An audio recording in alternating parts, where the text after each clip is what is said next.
The Chinese have a proverb: if you keep going in the direction you're headed, you'll get there. Life moves. The only constant really in life is change. The poet Tennyson once wrote that the old order changeth, yielding place to the new, and God fulfills himself in many ways, lest one good custom should corrupt the world. So direction is a given in life. We all are moving. Nothing, absolutely nothing stays the same. Most young people, as they're growing up, go to school.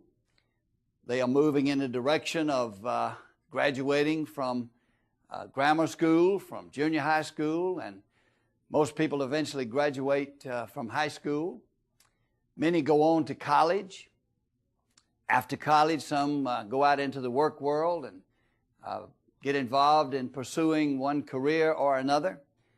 Many others go on to graduate school, go to law school, go to medical school, go to school of dentistry, go to nursing school.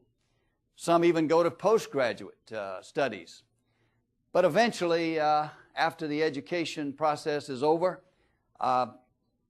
people move out into various careers.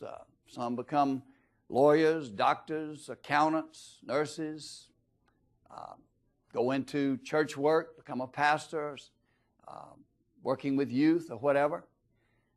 In personal life, people tend to look for a life mate. Most people get married and want to find the right person so that their lives will become more meaningful and have children, and they aspire for those children to do well in life.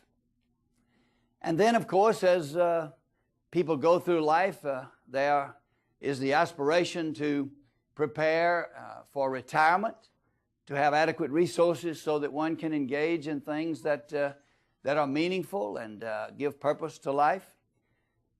But of course, no matter what path that a person might take, in a physical sense, it all leads toward death, because death is the end of life as we know it on this earth.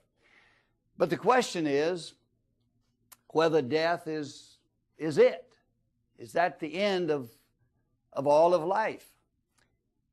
The poet Henry Wadsworth Longfellow eloquently refutes the finality of death in his immortal poem, A Psalm of Life. He wrote, "Tell me not in mournful numbers, life is but an empty dream, for the soul is dead that slumbers, and things are not what they seem. Life is real, life is earnest, and the grave is not its goal. Thus thou art, to dust returnest, was not spoken of the soul.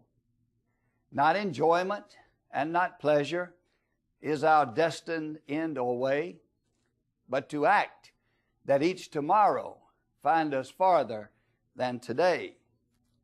Art is long and time is fleeting, and our hearts, though stout and brave, still like muffled drums are beating funeral marches to the grave. In the world's broad field of battle, in the bivouac of life, be not like dumb driven cattle, be a hero in the strife. Trust no future, howe'er pleasant, let the dead past bury its dead. Act in the living present, heart within and God o'erhead. Lives of great men all remind us we can make our lives sublime, and departing leave behind us footprints on the sands of time. Footprints that perhaps another, sailing o'er life's solemn main, a forlorn and shipwrecked brother, seeing, shall take heart again.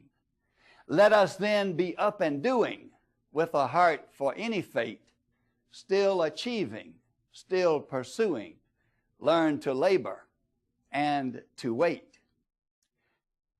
So in these words of this great poem, Longfellow reminds us that the direction of our life should be toward achieving and pursuing. Death comes, but for the soul, there is not death. A legacy is left behind for those who have directed their lives toward life and toward meaningful activities. And that legacy leaves footprints on the sands of time for others to see and to be inspired by.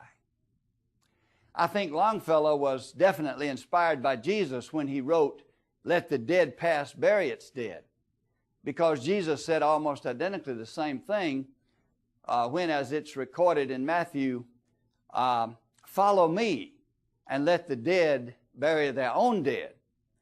And as it's recorded elsewhere, Jesus said, God is the God of the living and not of the dead. So the direction of our life should be toward life. And as Longfellow wrote, act in the living present, heart within and God o'erhead. For people of faith, God is in control. Christ, I believe, has conquered death. As it's recorded in 1 Corinthians chapter 15, death is swallowed up in victory. O death, where is your sting? O Hades, where is your victory? So if the direction of our life is toward life and toward meaningful, action-packed activities in our lives, then we are headed in the right direction. And the getting there and the journey along the way are worth all the effort. Thank you.